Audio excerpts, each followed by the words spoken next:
আজকে তোমাদের সামনে এমন একটি বাংলা অডিও ক্যাসেট নিয়ে এসেছি যেটা হয়তো অনেকে আগে দেখেনি, তাই ভিডিওটা একদম শেষ পর্যন্ত দেখো, কারণ আজ শুধু একটা ক্যাসেট দেখাবো না, এই ক্যাসেটের সঙ্গে জড়িয়ে থাকা একটা সময়ের কথাও বলবো।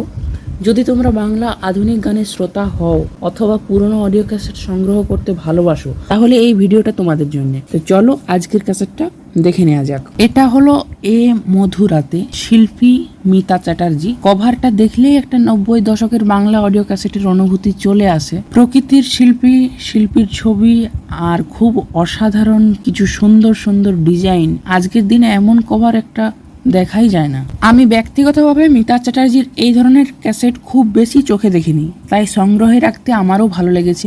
মিতা চ্যাটার্জি বাংলা ভাষায় আধুনিক গানের জন্য একজন পরিচিত শিল্পী। 90-এর দশকে তার একাধিক গান জনপ্রিয় হয়েছিল। অনেকেই তাকে প্রথমে আশা ভোসলের গান গাওয়ার জন্য চিনতেন, পরে নিজের গান দিয়েও তিনি আলাদা পরিচিতি তৈরি করেন। আজকে এই ক্যাসেটটাও সেই সময়ের বাংলা আধুনিক গানের একটি সুন্দর স্মৃতি। এবার ক্যাসেটের বুকলেটটা একটু খুলে দেখি। এখানে প্রতিটি গানের নাম সুন্দরভাবে লেখা রয়েছে। এই জিনিসটাই আমার খুব ভালো লাগে। আগের দিনে শুধু ক্যাসেট কিনলেই হতো না, মানুষ বুকলেট খুলে গানের তালিকা পড়তো, কোন গানের কথা কে লিখেছেন, কার সুর, এসবও দেখতো। এখন মোবাইলে একটা ক্লিক করলেই সব গান বাজে, কিন্তু তখন একটা ক্যাসেট হাতে নিয়ে ধীরে ধীরে সব কিছু দেখার মধ্যে একটা আলাদা আনন্দ ছিল। এই ক্যাসেটে আমার সবচেয়ে ভালো লাগে জাফরানি রং আকাশে, আছে গৌর নিতাই আর চোখে চোখে কথা বলো। এই তিনটে গান খুব প্রিয়।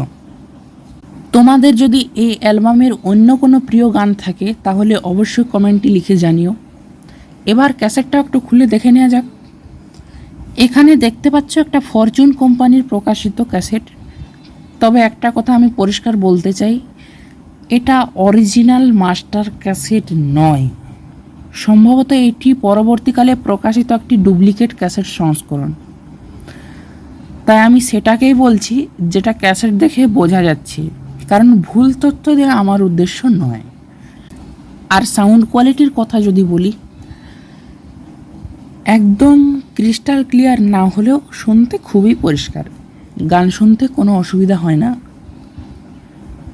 একটা সময় ছিল মানুষ নতুন ক্যাসেট কিনে বাড়ি ফিরত, তারপর ধীরে ধীরে প্লেয়ারে ক্যাসেট ঢুকিয়ে গান শুনতো, গান শেষ হলে সাইড পাল্টাতো, কখনো পেন্সিল দিয়ে ফিতে ঘুরিয়ে নিত।